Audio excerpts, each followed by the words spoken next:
pajak adalah kontribusi wajib kepada negara yang ditunjukkan oleh individu ataupun badan yang bersifat memaksa dengan tidak mendapatkan imbalan secara langsung dan digunakan untuk negara dan masyarakat Indonesia. Nah, kebijakan apa sih yang digunakan pemerintah dalam bidang perpajakan ini? Nah, pemerintah menggunakan kebijakan fiskal dalam bidang perpajakan dan anggaran belanja negara dengan tujuan untuk mempengaruhi pengeluaran agregat ekonomi di Indonesia. Kebijakan fiskal dapat berupa kebijakan fiskal ekspansif dan kebijakan fiskal kontraktif. Nah, tujuan dari kebijakan fiskal ekspansif ini adalah untuk meningkatkan output perekonomian di Indonesia, sedangkan kebijakan fiskal kontraktif untuk mengurangi output perekonomian di Indonesia. Nah, oleh karena itu, kebijakan fiskal digunakan sebagai instrumen stabilisasi oleh pemerintah. Kebijakan fiskal dapat menurunkan perkiraan kemungkinan krisis dan juga dapat meningkatkan perkiraan pendapatan pada masa depan. Dan juga perkiraan pendapatan pada masa depan yang lebih tinggi kemungkinan akan meningkatkan konsumsi dan investasi pada masa ini. Menurut Solow, pertumbuhan ekonomi dan peningkatan output perekonomian di suatu negara itu dipengaruhi oleh tabungan, pertumbuhan populasi, dan kemajuan teknologi. Di Indonesia, APBN sebagai instrumen utama kebijakan fiskal karena memainkan peranan penting untuk mendorong pencapaian target-target yang telah ditetapkan. Nah, peranan tersebut sejalan dengan fungsi APBN, yaitu sebagai alat penjaga stabilitas dan akselerasi kinerja ekonomi. Untuk itu, kebijakan fiskal senantiasa diarahkan untuk tercapainya pertumbuhan ekonomi, terciptanya lapangan pekerjaan, dan pengentasan kemiskinan, namun tetap menjaga kelestarian lingkungan. Pada tahun 2020, Indonesia mengalami penurunan aktivitas ekonomi yang diakibatkan oleh wabah COVID-19. Untuk menangani pelemahan ekonomi global ini, berbagai negara telah mengeluarkan berbagai kebijakan pelonggaran moneter dan kebijakan fiskal dengan skema yang progresif dan nilai yang signifikan. Pemerintah mewaspadai perkembangan ekonomi global pada saat ini dan telah merespon melalui kebijakan stimulus fiskal di dalam negeri yang diberikan untuk penanganan kesehatan, perlindungan masyarakat yang rentan, intensif untuk sektor yang terdampak secara langsung, dan penguatan stabilitas keuangan. Nah, pelemahan pendapatan negara sebagai dampak COVID-19 ini mulai terlihat, yaitu kita bisa melihat realisasi pada tahun 2020, yaitu realisasi pendapatan negara dan hibah hingga akhir bulan pertama triwulan kedua 2020 mengalami tekanan, di mana baru mencapai 31,2% dari target APBN, yaitu dengan nominal berjumlah 542,51 triliun rupiah. Jumlah tersebut terrealisasi dari penerimaan pajak dan penerimaan negara bukan pajak yang masing-masing mencapai 434,33 triliun rupiah dan 114,50 triliun, serta realisasi dari hibah sebesar 0,67 triliun rupiah. Penguatan belanja negara untuk penanganan COVID ini terrealisasi sampai dengan akhir April 2020 sebesar 623,98 triliun rupiah atau telah mencapai sekitar 23,87% dari APBN. Realisasi tersebut meliputi realisasi belanja pemerintah pusat yang tumbuh 3,4% atau sebesar 382,53 triliun dan realisasi transfer ke daerah dan dana desa atau TKDD tumbuh negatif 8,0% atau sebesar 241,45 triliun rupiah. Nah, untuk menjaga keberlanjutan fiskal untuk kesejahteraan masyarakat terutama di tengah pandemi ini, pemerintah berkomitmen untuk terus menjaga keberlanjutan fiskal di tahun 2020. Realisasi defisit APBN hingga April 2020 mencapai 74,47 triliun rupiah atau sekitar 0,44% dari PDB. Realisasi pembiayaan anggaran ini berlangsung hingga April tahun 2020 mencapai 221,84 triliun dan mengalami peningkatan sebesar 53,58%, terutama bersumber dari pembiayaan utang. Nah, itu tadi kebijakan yang diambil pemerintah dalam bidang perpajakan, yaitu kebijakan fiskal beserta fenomena pada tahun 2020 yang terjadi di Indonesia. Nah, kembali ke pajak, manfaat pajak adalah ada dua, yaitu manfaat bagi negara dan manfaat bagi masyarakat. Nah, yang pertama kita akan membahas manfaat pajak untuk negara. Nah, yang pertama, pajak digunakan untuk pengeluaran negara yang bersifat self-liquidating, misalnya untuk pengeluaran proyek produktif. Nah, yang kedua, pajak juga digunakan untuk pengeluaran reproduktif, seperti pengeluaran yang akan memberikan keuntungan dalam segi ekonomi bagi masyarakat, misalnya seperti pertanian dan lain-lain. Nah, yang selanjutnya, manfaat pajak bagi masyarakat. Manfaat pajak bagi masyarakat yang pertama adalah pajak digunakan untuk membangun infrastruktur seperti rumah sakit, jalanan, sekolah, dan fasilitas lainnya. Nah, pajak juga digunakan untuk memberi subsidi bahan bakar minyak dan subsidi pangan bagi masyarakat. Nah, sekarang kita akan membahas jenis-jenis pajak yang dibagi menjadi 3 golongan, yaitu yang pertama, pajak berdasarkan sistem pemungutan atau lokasi pemungutan. Nah, dalam pajak berdasarkan sistem pemungutan ini ada dua, yaitu pajak tidak langsung dan pajak langsung. Kita bahas pajak yang tidak langsung dulu ya. Pajak yang tidak langsung atau disebut dengan indirect tax adalah pajak yang hanya diberikan untuk wajib pajak jika melakukan perbuatan tertentu. Misalnya pada pajak pertambahan nilai atau PPN yang dipungut ketika sedang berbelanja di supermarket atau makan di restoran. Selain itu ada juga pajak penjualan atas barang mewah, pajak ekspor, dan pajak bea masuk, dan lain-lain. Dan yang kedua ada pajak langsung. Pajak langsung atau disebut dengan direct tax adalah pajak yang bebasnya ditanggung oleh wajib pajak dan tidak bisa dialihkan untuk orang lain. Yang kedua yaitu pajak berdasarkan sifat. Nah, yang pertama ada pajak subjektif dan pajak objektif.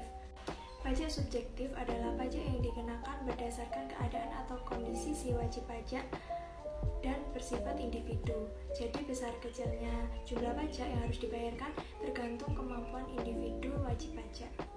Nah, sedangkan pajak objektif adalah pajak yang hanya memperlihatkan kondisi objeknya saja dalam pengenaannya. Ada beberapa golongan yang terkena pajak objektif, yaitu WNI yang mempunyai atau menggunakan alat-alat yang dikenai pajak, kepemilikan barang mewah, dan juga pemakaian barang mewah. Nah, golongan yang terakhir adalah pajak berdasarkan instansi pemungutan pajak, yaitu ada pajak negara dan pajak daerah. Pajak negara dipungut oleh pemerintah pusat dan sedangkan pajak daerah dipungut oleh pemerintah daerah. Contoh pada pajak pusat ini adalah pajak penghasilan, pajak pertambahan nilai, pajak penjualan atas barang mewah, pajak bumi dan bangunan, biaya perolehan hak, dan lain-lain. Dan untuk pajak daerah contohnya adalah seperti pajak kendaraan bermotor, pajak hotel dan restoran, pajak hiburan, dan lain-lain. Nah, di Indonesia telah melewati reformasi perpajakan seiring perkembangan zaman yang disesuaikan dengan peluang dan tantangan. Ada beberapa periode reformasi perpajakan di Indonesia menurut Sri Mulyani, Menteri Keuangan Indonesia, pada rapat kerja pada Komisi 11. Nah, reformasi yang pertama dimulai pada tahun 1983, yaitu sistem perpajakan berubah assessment menjadi self-assessment. Pada reformasi ini diberikan kesempatan kepada wajib pajak untuk menghitung, membayar, dan melaporkan kewajiban perpajakannya sendiri. Sementara otoritas perpajakan mengemban fungsi pembinaan, pengawasan, dan penegakan hukum.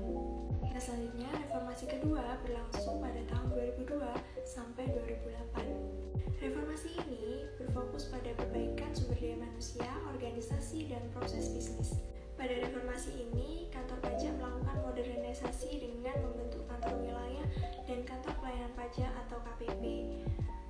Juga membentuk wajib pajak besar, KPP Madya, dan Pratama dengan melakukan segmentasi wajib pajak dalam memberikan pelayanan dan pengawasan agar lebih efektif dan meningkatkan kepatuhan sukarela wajib pajak dan kepercayaan masyarakat.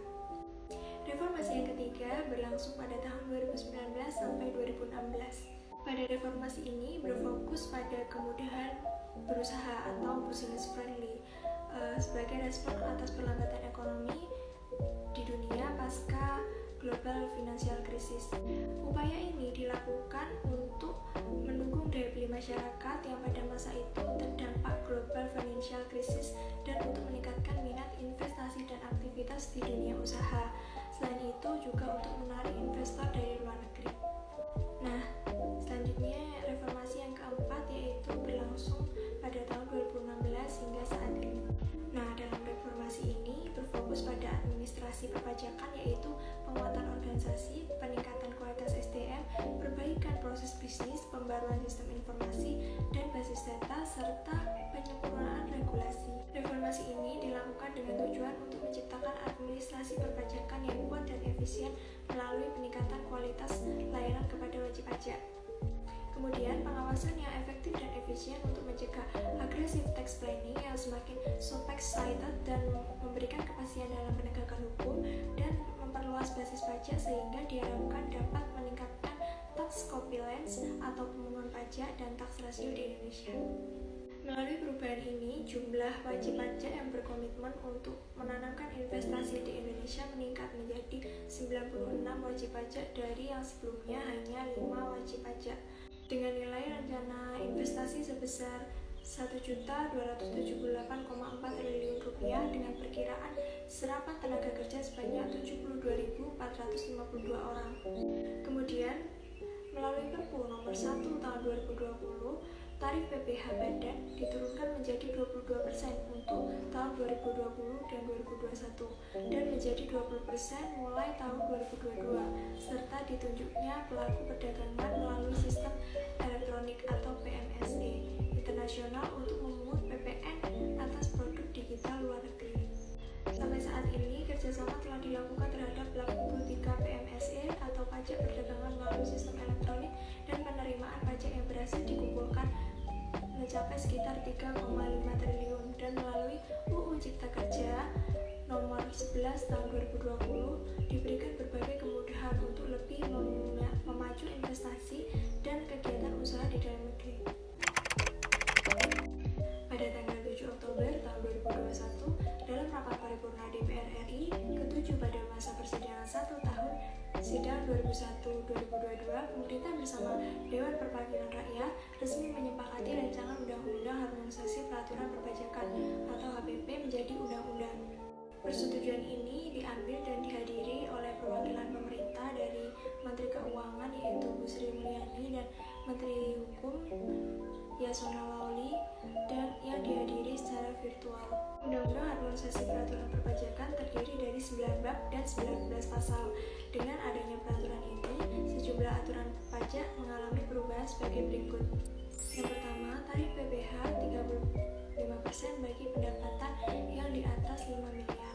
Kedua, PPN naik menjadi 11%. Ini berlaku pada 1 April 2022. Nah, yang ketiga, PPh badan tetap sebesar 22% berlaku untuk tahun pajak 2022 dan seterusnya. Yang keempat, pengungkapan sukarela wajib pajak yang berlaku pada 1 Januari 2022. Nah, yang terakhir adalah pajak karbon. Tujuan dari UU HPP ini adalah meningkatkan pertumbuhan dan mendukung percepatan pemulihan perekonomian. Dan selanjutnya mengoptimalkan penerimaan negara, mewujudkan sistem perpajakan yang berkeadilan dan berkepastian hukum, melaksanakan reformasi administrasi, kebijakan perpajakan yang konsolidatif dan perluasan basis pajak, dan serta meningkatkan kepatuhan sukarela wajib pajak. Nah, berikut ini adalah grafik penerimaan pajak dan tax rasio tahun 2021 dan 2025. Pada grafik ini ditunjukkan outlook perpajakan 2021 diperkirakan mencapai sebesar 1.413,7 triliun. Reform pajak yang digunakan sedang berjalan akan meningkatkan penerimaan perpajakan pada tahun 2021. Nah, perpajakan dalam APBN tahun 2022 sebesar 1.510,0 triliun atau tax rasionya 8,44%. Namun PDB-nya belum memperhitungkan dampak RUU HPP-nya. Nah, tanpa adanya reform dan RUU HPP, maka rasio perpajakan tahun 2021 sampai 2025 akan stagnan di kisaran 8,4 sampai 8,6% PDB. Dengan adanya reform dan RUU HPP, maka tax rasio diperkirakan mencapai 9,22% PDB pada tahun 2022 dan 10,12% PDB pada tahun 2025. Koretas akan mempercepat pencapaian rasio perpajakan menjadi sekitar 10% lebih di tahun 2024. Pada analisis makro, RUU HPP ini menyebabkan pertumbuhan ekonomi relatif tidak berdampak. Lalu dampak terhadap inflasi terbatas lebih dari 0,5% dan memberi kontribusi positif terhadap UMKM dengan adanya threshold omset sebesar 500 juta. Baik, itu tadi materi yang dapat saya sampaikan mengenai sistem perpajakan di Indonesia. Nah, materi tersebut saya ambil dari beberapa sumber, antara lain yaitu buku Romer Macroeconomics pada website Kementerian Keuangan dan beberapa artikel berita